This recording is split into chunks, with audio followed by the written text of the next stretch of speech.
Bom dia. Queria que você já abrisse sua Bíblia em Gênesis capítulo 39. Vamos orar mais uma vez. Pai, obrigado, Senhor, por esse tempo. Obrigado, Senhor, porque podemos estar aqui pela Tua graça, pela Tua misericórdia que se renova nessa manhã. Obrigado, Deus, por tudo que ouvimos até agora. Queremos, Pai, Te engrandecer. Tamanha é a Tua bondade. Como é bom saber que o Senhor se importa com cada um de nós. Seja daquele executivo engravatado no centro da maior cidade do mundo, até aquele indígena, na tribo mais distante. O Senhor se importa com cada um deles, interessado em despejar da Tua graça e misericórdia que são abundantes, para que todos sejam alcançados por ela. Obrigado por isso, meu Deus. Obrigado porque um dia essa graça nos alcançou. E eu te peço, Deus, em nome de Jesus, fala conosco nessa manhã. Continua falando através da Tua palavra agora, Senhor. Em nome de Jesus. Amém, Senhor. Amém. Amém, queridos. Nós continuamos a nossa série sobre a construção do caráter cristão. Hoje, pela graça e misericórdia do Senhor, né? Vamos ver se a gente consegue terminar isso daqui. Hoje nós vamos falar sobre integridade. O tempo já não está tão íntegro assim. O tempo já está correndo. Nós falamos na semana passada sobre identidade. A identidade que o Senhor nos dá à medida que o caráter cristão é construído em nós. E hoje nós vamos falar sobre integridade. Talvez você pode pensar que integridade e santidade são a mesma coisa. Há algumas diferenças e por isso eu queria tratar sobre integridade hoje, no domingo que vem sobre a santidade. Integridade, segundo o dicionário, é o estado ou característica daquilo que está inteiro, que não sofreu qualquer diminuição. É plenitude, é inteireza. É característica ou estado daquilo que se apresenta ileso, intacto, que não foi atingido ou agredido. Isso é integridade. Talvez um dos maiores inimigos da integridade seja a tentação. E Dietrich Bonhoeffer, que escreveu obras como O Custo do Discipulado, Nossa Vida Juntos, escreveu também sobre ética. Ele escreveu um livro chamado Tentação. E Bonhoeffer foi um teólogo morto na Segunda Guerra. E foi executado aos 39 anos, se eu não me engano. Mas nesse livro Tentação, e as obras de Bonhoeffer, você pode ver pelos títulos, né, o curso do discipulado, ele trabalha muito sobre discipulado, sobre caminhar junto. E é no caminhar junto que o caráter cristão vai sendo formado. É quando a gente caminha com alguém, e esse alguém, a gente falava ontem, aliás, no nosso treinamento para professores, quem veio pôde aproveitar muito bem o que foi ensinado. Esse caminhar cristão de discipulado, ou seja, de um professor com o seu discípulo, contribui muito na edificação do nosso caráter, na construção desse caráter. Então, essas virtudes, essas qualidades da identidade, agora da integridade, vai sendo formado em nós.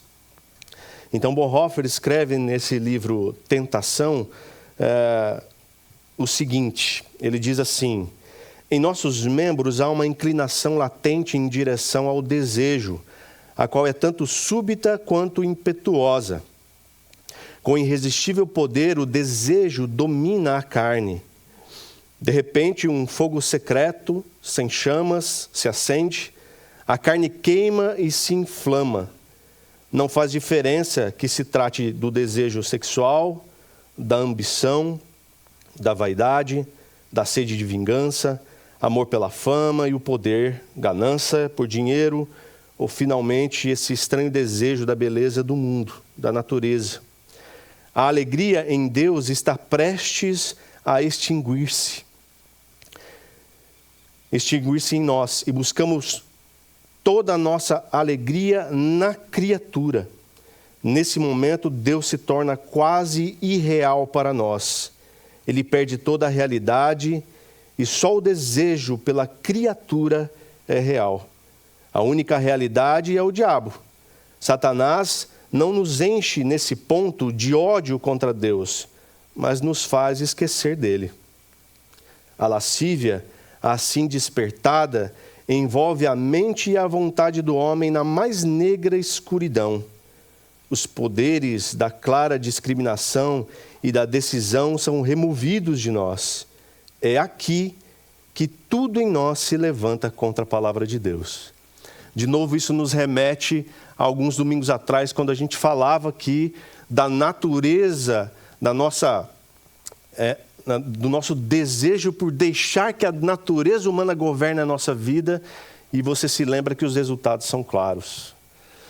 Então a gente percebe aqui que quando nós vamos deixando a tentação tomar conta do nosso coração, do desejo tomar conta do nosso coração, a vida com Deus vai sendo deixada de lado, cada vez mais.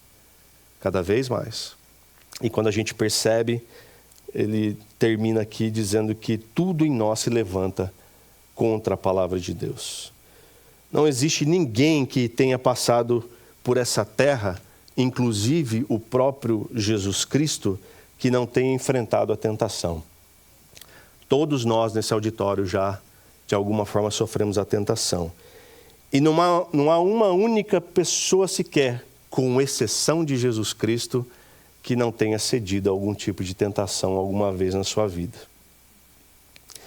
Essa tentação ela pode ser material, que é o desejo por coisas. Essa tentação pode ser pessoal, que é o desejo pela fama, pela autoridade, pelo poder.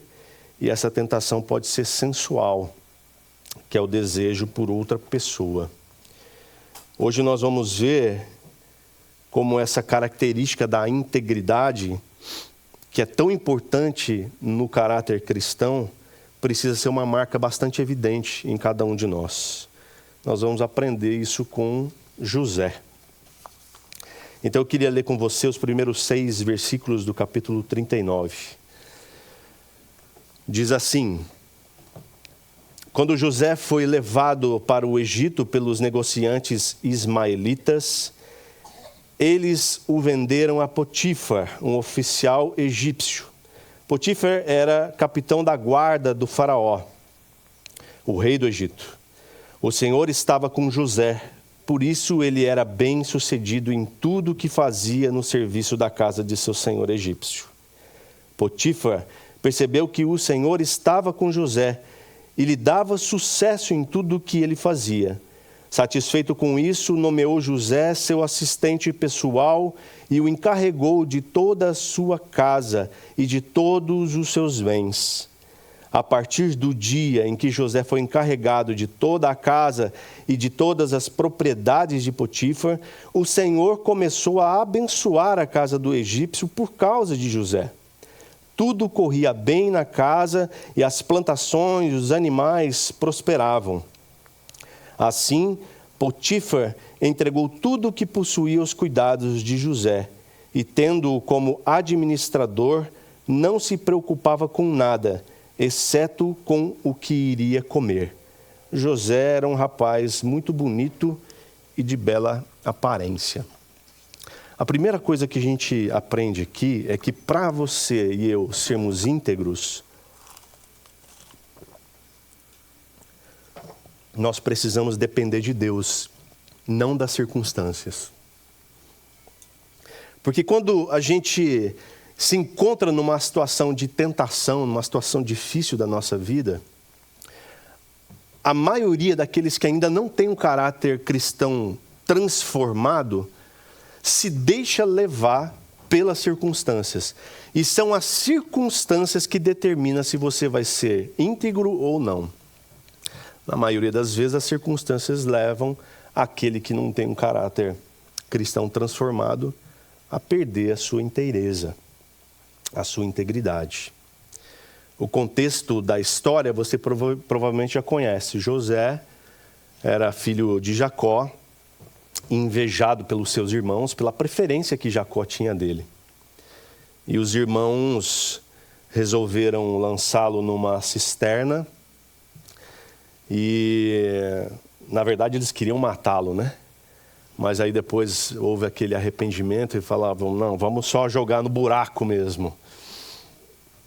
E quando depois que jogaram no buraco, alguém falou assim, puxa, a gente pode lucrar com isso, vamos vender, né? E foi o que fizeram. Venderam o próprio irmão como escravo.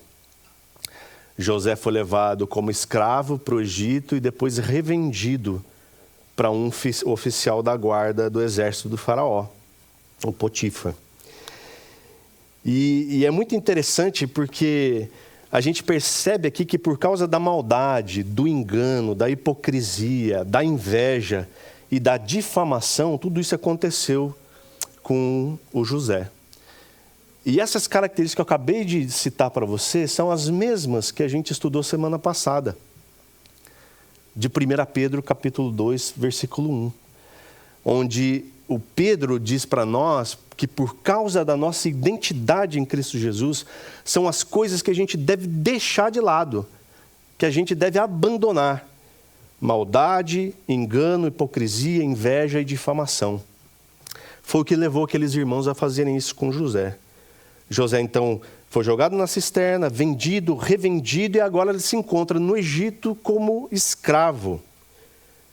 E aí a gente percebe que José chora, esbraveja. A Bíblia diz aqui, né, que ele senta e chora bastante, reclama com Deus, e olha só, Deus, tudo isso que me aconteceu. Olha as circunstâncias que eu estou agora, Deus, como é que eu vou ser fiel a Ti? É isso? Não. A Bíblia não, em nenhum momento diz que José reclama. Pelo contrário, a Bíblia fala que era um lugar hostil para ele. Ele estava no Egito. Todo cuidado era pouco. E ainda para ajudar, ele estava na casa de um alto oficial do exército de Faraó. Era um homem que podia, sem dúvida nenhuma, mandar prender e mandar soltar a hora que ele quisesse. Então José estava ali, rejeitado, traído, numa nação distante, mas a palavra diz que o Senhor estava com ele. Diz o texto, o Senhor estava com José, por isso ele era bem-sucedido. Isso me intriga.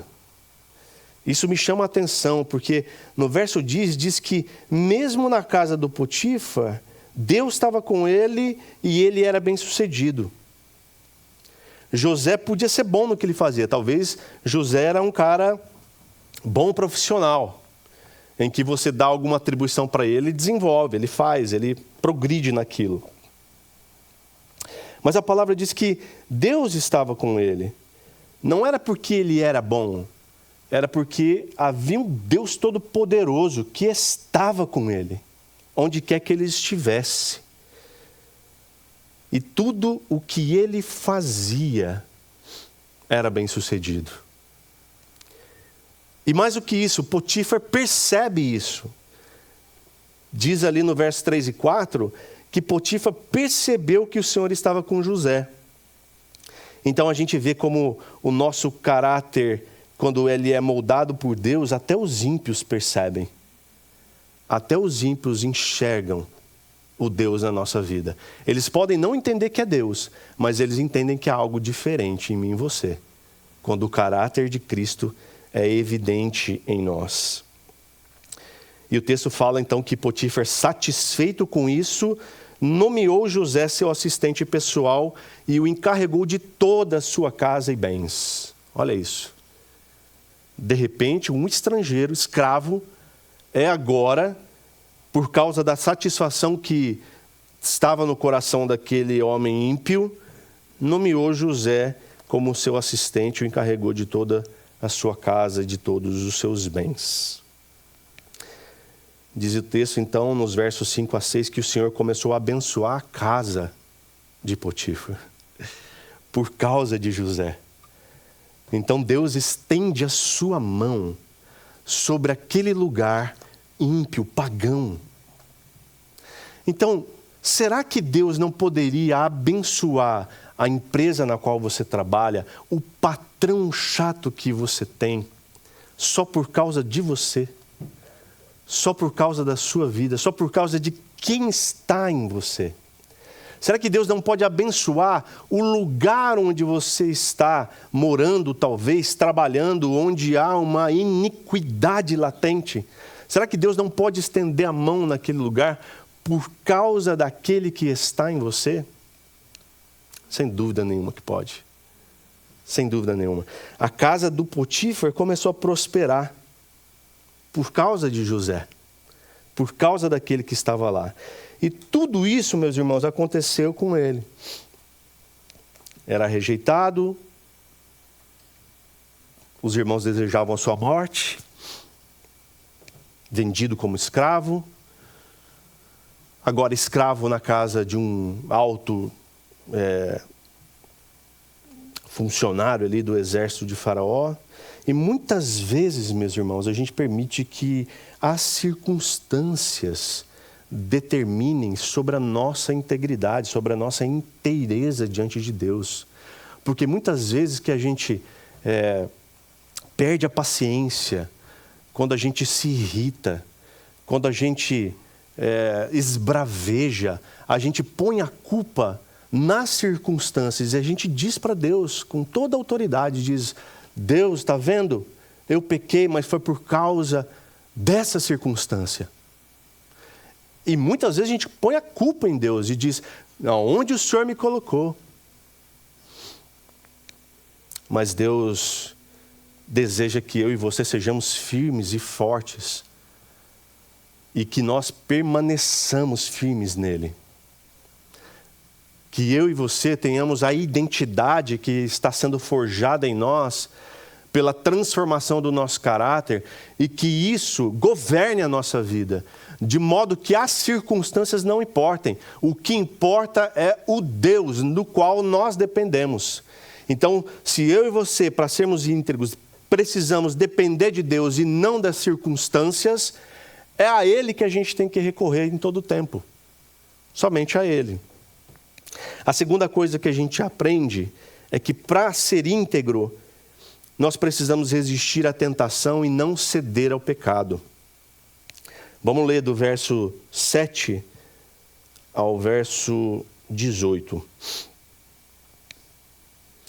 E logo a esposa de Potifar começou a olhar para ele com um desejo. Venha e deite-se comigo, ordenou ela.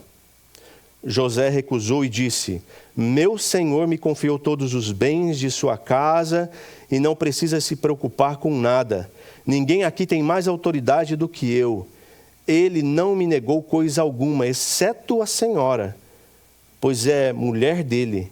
Como poderia eu cometer tamanha maldade? Estaria pecando contra o meu Deus. A mulher continuava a assediar José diariamente, mas ele se recusava a deitar-se com ela. Certo dia, porém, quando José entrou para fazer seu trabalho, não havia mais ninguém na casa. Ela se aproximou, agarrou-o pelo manto e exigiu: venha, deite-se comigo. José se desvencilhou e fugiu da casa, mas o manto ficou na mão da mulher. Quando ela viu que José tinha fugido, mas que o manto havia ficado na mão dela, chamou seus servos e disse: vejam, meu marido trouxe esse escravo hebreu para nos fazer de bobos. Ele entrou no meu quarto para me violentar, mas eu gritei. Quando ele me ouviu gritar, saiu correndo e escapou, mas largou o seu manto comigo. Ela guardou o manto até o marido voltar para casa. Então contou-lhe a sua versão da história. O escravo hebreu que você trouxe para nossa casa tentou aproveitar-se de mim, disse ela. Mas quando eu gritei, ele saiu correndo e largou o seu manto comigo. Aqui a gente vê a mulher de Potifar aprontando, né?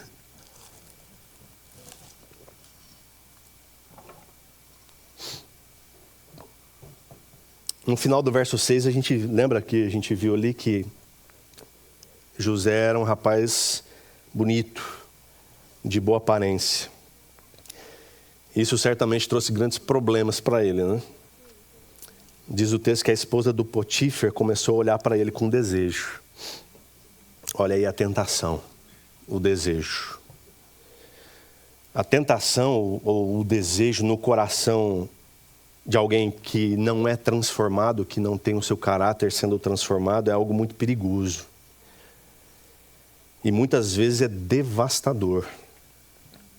Talvez você tenha alguma história de alguma pessoa com o coração corrompido, não íntegro, que tenha te atrapalhado a vida. Algum incircunciso, né? Algum filisteu. Ela diz aqui que ela ordena que José se deite com ela. Mas alguém com um caráter não transformado não liga para as consequências do pecado. Ela não estava nem aí. Ela era esposa do capitão da guarda. Se ela fosse pega fazendo esse tipo de coisa, com certeza ela ia ser executada. Mas na cabeça dela isso nem se passava. Porque a tentação e o desejo é tão grande que a pessoa fica cega.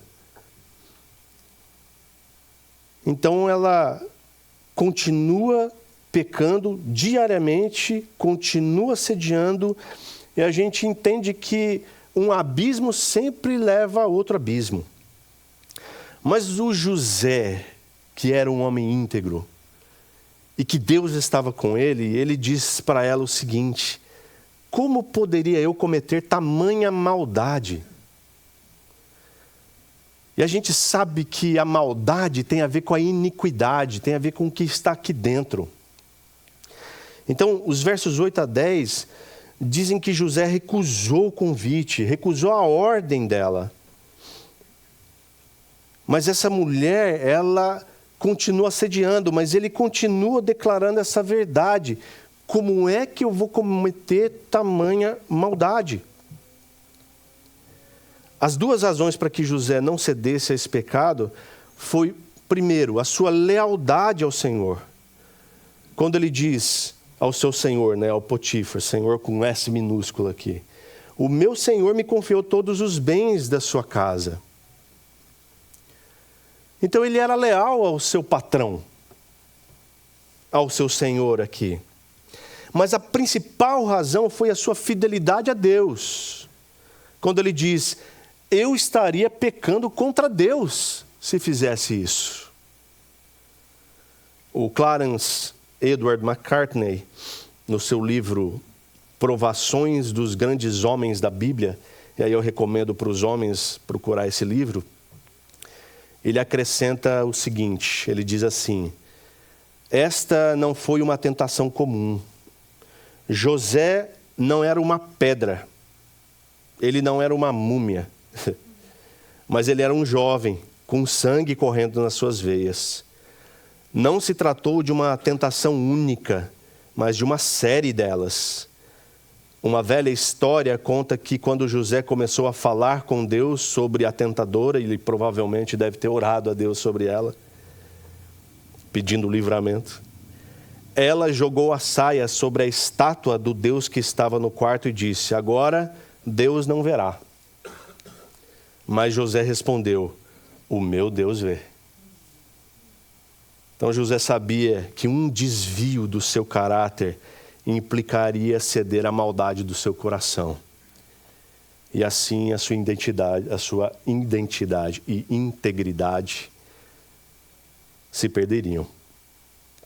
Os versos 11 a 18 nos dizem como Satanás se apodera de pessoas de caráter não transformado. E ele arma ciladas para os filhos de Deus. Uma vez que a lascívia ou a sensualidade começam a arder no nosso coração, acontece o que Tiago 1, 13 a 14 diz. Ele diz assim: e quando vocês forem tentados, não digam, esta tentação vem de Deus, pois Deus nunca é tentado a fazer o mal, e Ele mesmo nunca tenta alguém. A tentação vem de nossos próprios desejos que nos seduzem e nos arrastam. É a maldade encalacrada em nosso coração que faz eu e você cedermos à tentação. Então a gente vê que o apelo à sensualidade funciona como um imã. Ele atrai duas forças uma para a outra. Quando as investidas do pecado sobre nós são vencidas pela obediência a Deus, não pense você que as tentações vão parar. Você vence aquela tentação pela obediência a Deus, pela identidade que você tem em Cristo, pela integridade do seu coração, mas a tentação vai continuar. Não tenha dúvidas, ela vai persistir. Porque o intento de Satanás é que você caia. Então ele não descansa. Aquela mulher rejeitada agora passa a odiar José. Quando tenta ter José à força e ele foge, ele deixa nas mãos dela o seu manto. E ela começa a dar vazão para a sua iniquidade. Ela chama os servos, ela mente, ela coloca a culpa no marido, porque foi ele que trouxe esse escravo hebreu. Além de tudo, é xenofóbica também, né? Esse escravo hebreu, uma coisa assim. Ela fomenta a raiva também dos outros servos, que provavelmente devia ter alguém ali invejoso, com inveja de José, porque José havia chegado ali e dominado o pedaço, né? E aí ela diz, vejam, meu marido trouxe esse escravo hebreu para nos fazer de bobos. Lembra da maldade que gera o engano, que gera a hipocrisia, que gera inveja, que gera a difamação? É o caráter não transformado aqui em pleno vigor, em plena ação. E quando o marido chega, a versão da história ganha status de verdade. Agora é verdade, porque não é só mais a mulher do Potífar, tem também os servos, que vão dizer, é isso mesmo, Potífar, é verdade. O escravo hebreu fez tudo isso aí mesmo. Bora matar ele. A gente aprende aqui que com o pecado não se brinca, meus irmãos. A gente não deve sequer ficar discutindo com ele, né? Ah, é pecado, mas olha só, você vê a minha situação aí, olha como é que eu estou. Já estou todo complicado, né? Já estou longe de casa, agora sou escravo aqui, ó, pecado. Eu estou assim a um ponto de ceder. Mas aí, pecado, pega leve comigo, porque senão eu vou acabar cedendo. Não, a gente deve fugir dele. A gente deve correr dele. A palavra diz que a gente precisa fugir da aparência do mal. Não é possível ceder ao pecado quando a gente está fugindo dele. Entende isso? Você não consegue ceder ao pecado quando você está correndo dele. A gente aprende mais disso em 1 Coríntios capítulo 10, 12 a 13, quando diz para mim e para você o seguinte: portanto, se vocês pensam que estão de pé, cuidem para que não caiam. As tentações em sua vida não são diferentes daquelas que outros homens enfrentaram. José. Deus é fiel e Ele não permitirá tentações maiores do que vocês podem suportar. Quando forem tentados, Ele mostrará uma saída para que consigam resistir. A dependência é totalmente de Deus, meus irmãos.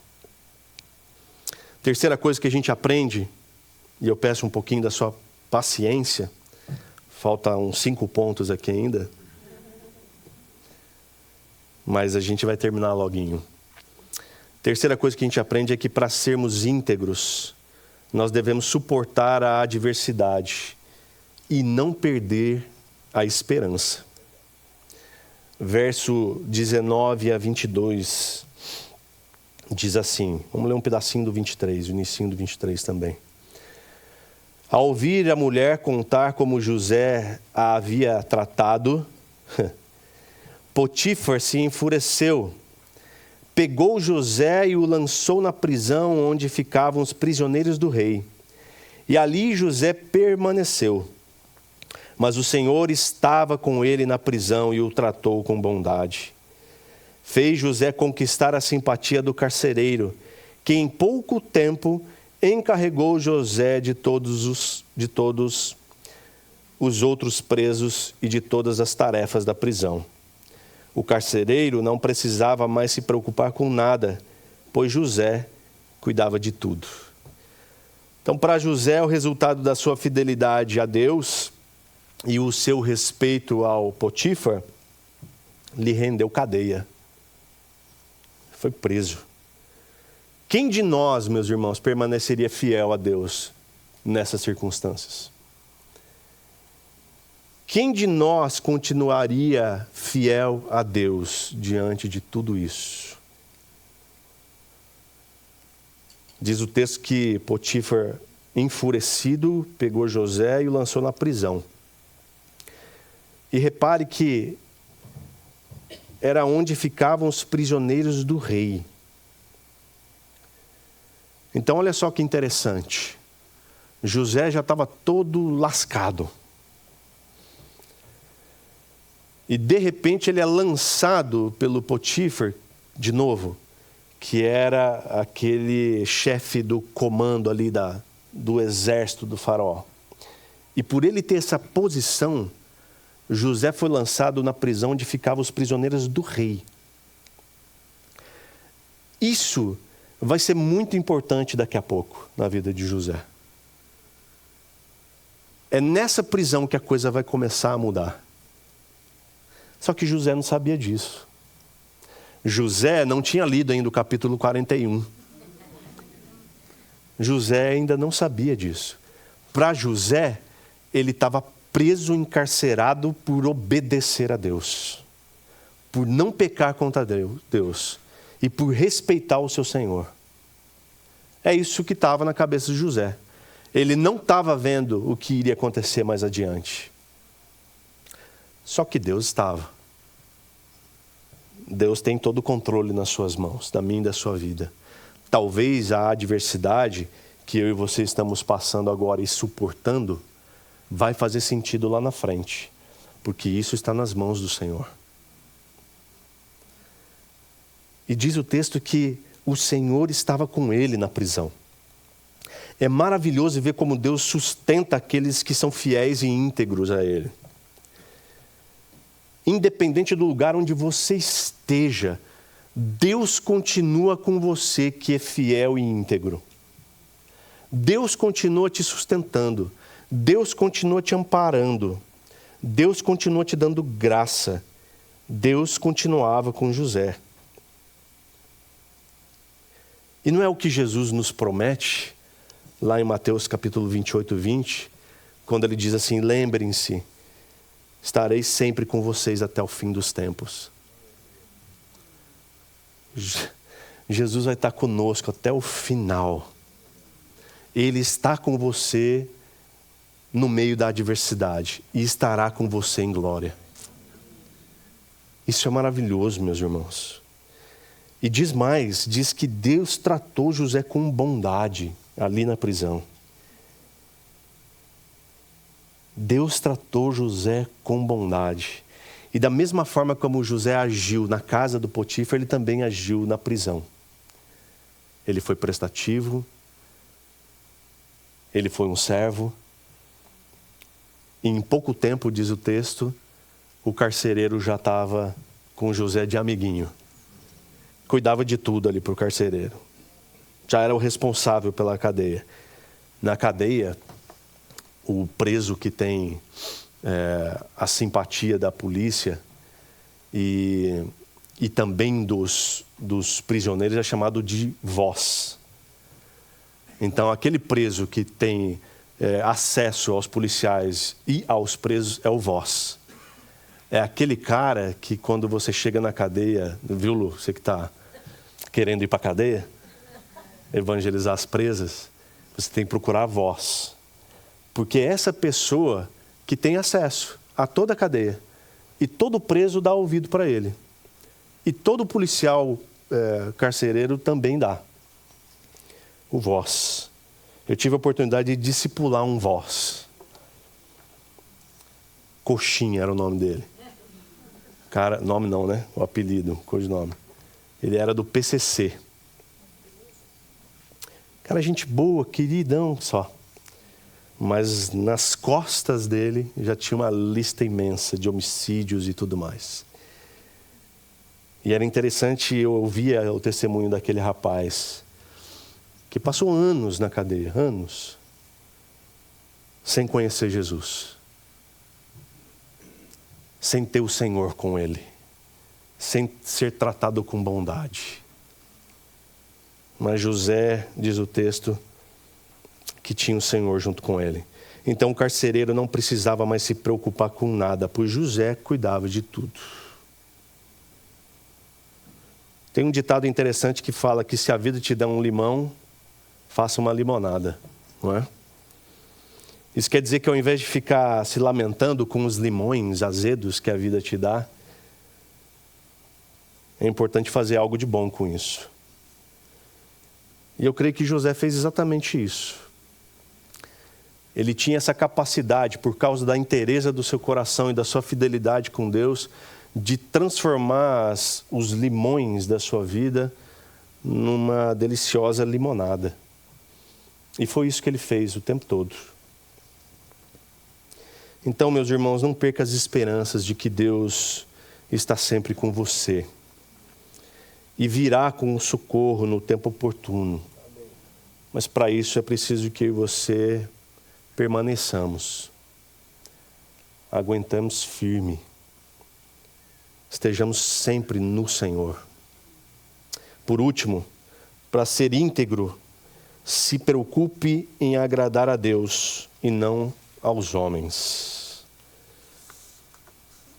Finalzinho do verso 23 diz assim: o Senhor estava com ele e lhe dava sucesso em tudo que ele fazia.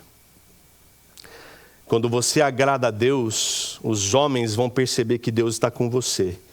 E pode ter certeza que duas coisas vão acontecer. Uma é, eles vão se agradar de você também, ou vão te perseguir. Não tenha dúvidas, uma dessas duas coisas sempre acontece quando você agrada a Deus. Mas a certeza maior que precisa estar no meio do seu coração é de que Deus estará sempre comigo e com você. Diz o texto que o Senhor estava com ele e lhe dava sucesso em tudo que ele fazia. Quando os apóstolos estavam enfrentando oposição, já logo no início da igreja, sendo presos por causa do evangelho, e ouviam o confronto dos sacerdotes da época, dos religiosos da época, eles agiram da seguinte forma, lá em Atos capítulo 5, 28 e 29. Eles disseram assim: nós lhe ordenamos firmemente que nunca mais, isso os sacerdotes dizendo para os apóstolos, nós lhe ordenamos firmemente que nunca mais ensinassem em nome desse homem, Jesus, disseram eles. E mesmo assim vocês encheram Jerusalém com esse seu ensino e querem nos responsabilizar pela morte dele. Pedro e os apóstolos responderam: devemos obedecer a Deus antes de qualquer autoridade humana. Isso não quer dizer que eu e você devemos desprezar as pessoas ao nosso redor, as pessoas que não creem, as pessoas que não professam a mesma fé. José era sempre solícito com esses. Ele servia os incrédulos. Ele servia até mesmo aqueles que o mantinham como escravos. E a gente tem uma mania de apenas dar crédito, servir apenas os nossos irmãos da fé. A gente deve fazer isso. Mas aqueles que não creem também precisam ser tratados com bondade. A mesma bondade que Deus trata a mim e a você. Então, meus irmãos, para sermos pessoas íntegras, que são fiéis a Deus e que, portanto, dão bom testemunho diante de uma sociedade que é falida, que é caída, que é cheia de iniquidade, nós devemos depender de Deus, apesar das circunstâncias pelas quais eu e você somos todos os dias submetidos. Nós devemos também resistir a toda e qualquer tentação e não cair no pecado, a fim de que Deus esteja sempre conosco. Assim, nós também devemos encontrar nele as forças para suportar as adversidades, depositando nele também toda a nossa esperança. E por fim, ter a intenção de agradar primariamente a Deus do que agradar aos homens. Que o Senhor nos ajude nessa jornada, meus irmãos, da formação do caráter cristão em nós, sendo homens e mulheres íntegros diante de Deus e diante dos homens. Amém? Vamos orar? Senhor, obrigado, Deus, pela Tua santa palavra. Que em nome de Jesus, Deus, nós possamos nessa manhã permitir que a Tua palavra encontre lugar no nosso coração, Senhor. E nos transforme, Pai. E à medida que a Tua palavra vai encontrando lugar no nosso coração, o nosso caráter é transformado. E um caráter cristão é impresso em nós. Que em nome de Jesus sejamos pessoas íntegras, não só aqui no domingo, mas diante das pessoas que não creem no Senhor ainda. E também quando nós estivermos sozinhos, quando ninguém estiver olhando, que nós sejamos íntegros por amor ao Senhor, por obediência à Tua palavra. Que em nome de Jesus o Senhor possa tocar em nosso coração, Senhor, e fazer de nós novas criaturas, para a honra e glória do Senhor. Em nome de Jesus. Amém. Que Deus te abençoe, queridos.